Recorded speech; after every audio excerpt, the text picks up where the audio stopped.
back to Cable 7 News, where we are getting word right now that this is, in fact, the most stupid comment I have ever read.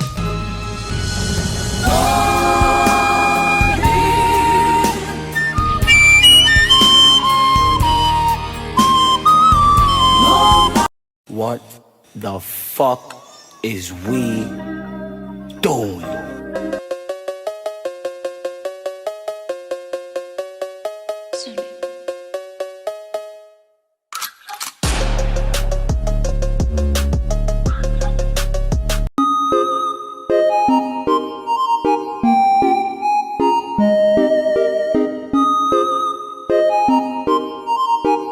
What you just said is one of the most insanely idiotic things I have ever heard. Everyone in this room is now dumber for having listened to it. I award you no points, and may God have mercy on your soul. Republicans revive one of Trump's most notorious immigration lies. They're attacking Biden with fact-free claims about terrorists crossing the southern border. The next day. 4 people matching terror watch list arrested at border.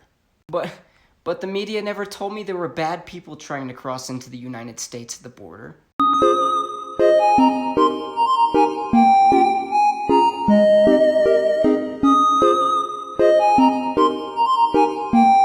Oh, welcome back to Cable 7 News, where we are getting word right now that this is, in fact, the most stupid comment I have ever read.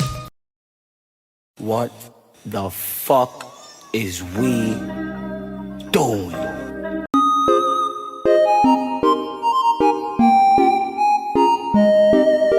It's Wednesday morning.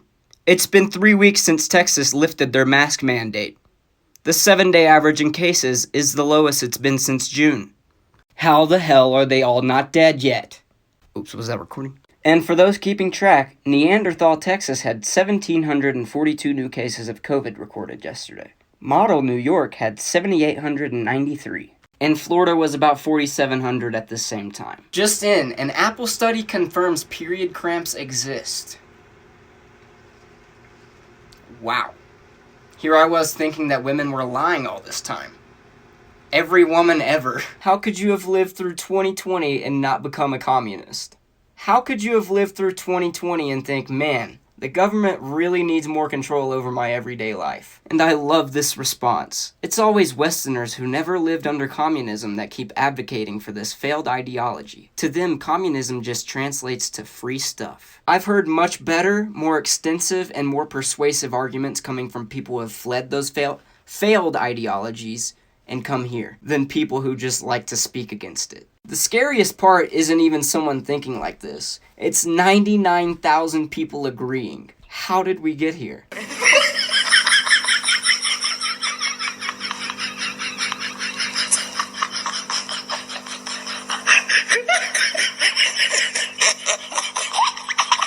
This man is either this naive or receives a lot of money from Big Pharma and or Big Tobacco. So this is a dangerous drug that will impact our kids. If you legalize marijuana, you're going to kill your kids. That's what the data shows from around the country. And that's why it's dangerous to go around the established process we have to determine whether or not drugs are safe and effective, and why legalizing marijuana and going around the regulatory process to keep people safe is dangerous and going to harm our kids.